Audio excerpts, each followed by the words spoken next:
निगाहे कलमकार के आप सभी मेरे अपनों, मेरे दोस्तों, मेरे साथियों, भाइयों, निगाहे कलमकार के खुला खेल फर्रुखाबादी के इस 7वें एपिसोड में आपका स्वागत है। चलिए आज हम लोग निकलते हैं कहीं किसी इंद्रजाल माहौल में। सैलानी ने पाया, अर्थात मैंने ये पाया, सतवाड़े के सामने से गुजरते हुए रात के 2 बज चुके थे। चारों तरफ घटाटोप अंधेरा था, बिजली गई हुई थी, आसमान में तारे चमक रहे थे।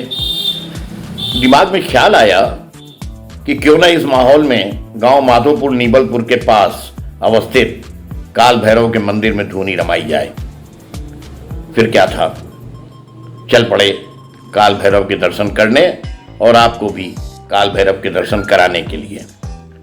स्याह काली रात, अंधेरे की कालिमा में लिपटा दूर दूर तक का इलाका, सुनसान बियाबान निर्जन में केवल काल भैरव की मूर्ति के पास जलता दिया।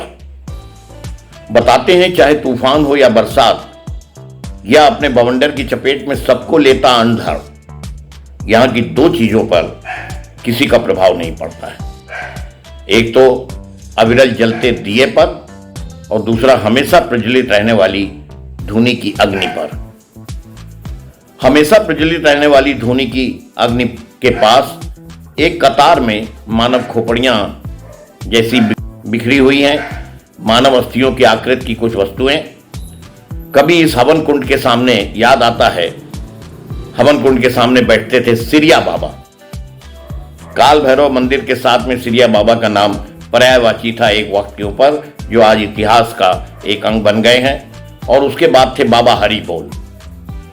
नंगे बदन को केवल एक उत्तरी से ढके, जर्जर कृशकाय शरीर होने के बावजूद आवाज में बिजली की कड़क के साथ फुर्ती से धूनी की अग्नि में किसी ज्वलनशील पदार्थ को डालते थे और छींटा मारते हुए बाबा हरि बोल की वाणी की गूंज भी बहुतों ने सुनी है फर्रुखाबाद में। जाग मसान जाग, जाग बाबा जाग, जाग मसान जाग। हवन कुंड में जल रही किसी मुर्दे की टांग जैसी चिता की लकड़ियां, चारों ओर एक रहस्यमय माहौल है। पीपल के पेड़ और बरगद की शाखाओं से आच्छादित काल भैरव के मंदिर में बावजूद समस्त भयंकरताओं के एक और अवस्थित मां काली की ममतामयी मूर्ति के पास ही स्थापित है काल भैरव की मूर्ति। मां काली के पुत्र और काशी के कोतवाल की संज्ञा से विभूषित काल भैरव का मंदिर शमशान घाट के पास निर्जन स्थान में है। यह भी किंवदंती है कि भूत, प्रेत, पिशाच, चुड़ैल, डाकनी, पिशाचनियों के अपने लाव लश्कर के साथ काल भैरव का जिस इलाके में वास होता है, अनिष्टकारी अमंगल सूचक व्याधियों से वहां का वातावरण मुक्त रहता है। इन्हें काल का स्वामी और उग्र और रात्रि देवता के रूप में माना जाता है। ये कुत्ते की सवारी करते हैं। माना जाता है कि भगवान शिव के तमाम गण जो हैं, भूत, प्रेत, पिशाच, पूतना, कोटरा, रेवती आदि, और विपत्ति, रोग, मृत्यु के समस्त दूत व देवता जो उनके सैनिक हैं, इन सभी गणों के और सैनिकों के अधिनायक हैं बाबा काल भैरव।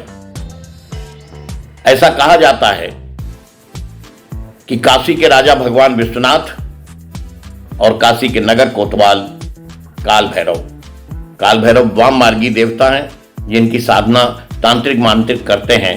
इन्हीं की साधना में काल भैरव पर शराब चढ़ाने की परंपरा भी शुरू हुई थी।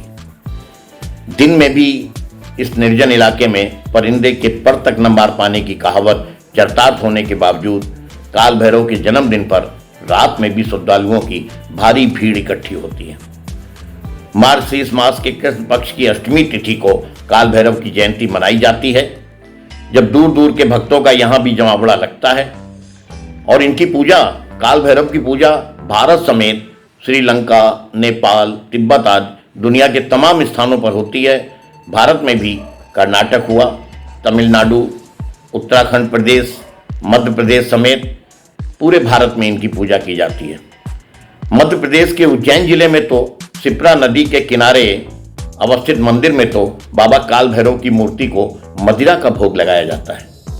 आस्था व अंधविश्वास की इस कड़ी में बाबा द्वारा इस भोग को स्वीकार किया जाना भी बताया जाता है और प्रत्यक्षदर्शियों के अनुसार सैकड़ों भक्तों के हाथ की प्रसाद की टोकरी में फूल और श्रीफल के साथ साथ एक छोटी शराब की बोतल जरूर होती है, जो मंदिर के बाहर की दुकानों पर ही मिल जाती है। प्रतिमा के पास बैठे हुए मंत्रों को बुदबुदाते हुए पुजारी, जिनको एक वक्त पे गोपाल महाराज हुआ करते थे, मदिरा को वहीं रखी एक छोटी प्लेट में निकालते थे और बाबा के मुंह में लगा देते थे, और इसके बाद प्लेट में मदिरा की एक भी बूंद बाकी नहीं बचती थी। लोगों ने इस रहस्य से पर्दा उठाने के 12 प्रयास किए, पर अभी भी ये रहस्य अनबूझा ही है कि यदि बाबा मदिरा का भोगपान नहीं करते तो मदिरा जाती कहाँ है। भक्तों का परम विश्वास है कि बाबा काल भैरव ही मदिरा का भोग स्वीकार करते हैं। और फिर अपने फर्रुखाबाद के इस मंदिर का इतिहास भी काफी पुराना है। पहले किसी वक्त में मृत घटा भी यहीं पर होता था। भैरव बाबा के मंदिर के नीचे ही कभी गंगा मैया की गोद में पता नहीं कितनों ने अपने अनब्याहे कुंवारे स्वजनों के जल प्रवाह के साथ मुक्ति की कामना की होगी। साथ ही चिता की धधकती आग की लपटों में अकाल मृत्यु प्राप्त पता नहीं कितने लोगों की अतृप्त अभिशापित आत्माएं यहाँ के प्रांगण में पीपल के पेड़ की शाखाओं और लटकती जड़ों में आश्रय लिए आज भी छुपी बैठी होंगी। लोगों का मानना यह है, किंवदंती यह है। पता नहीं कितनी डाकनियां, चुड़ैले, पिशाचनियां रात्रि में आदिदेव बाबा काल भैरव के दरबार में नृत्य करती होंगी। अलख निरंजन, जाग मछिंदर, गोरखाया की आवाजें भी कभी की काल के गर्त में विलीन हो चुकी हैं। बाकी है तो पुरातन काल भैरव और महाकाली की मूर्तियां, अशरीरी आत्माओं की अदृश्य उपस्थित का एहसास, रात्रि के अंधकार में अगिया बैताल की अदृश्य मौजूदगी या फास्फोरस की चमक का भरम, गंगा का रेतीला किनारा। लगता है पंचतत्व में विलीन हो जाने के बाद भी सुदूर नेपथ्य से कहीं से आवाज आ रही है, जाग मसान जाग, जाग बाबा जाग, जाग मसान जाग के साथ जाग मछिंदर गोरख आया, जाग मछिंदर गोरख आया की ध्वनि की गूंज सुदूर नेपथ्य से आती हुई सुनाई पड़ रही है।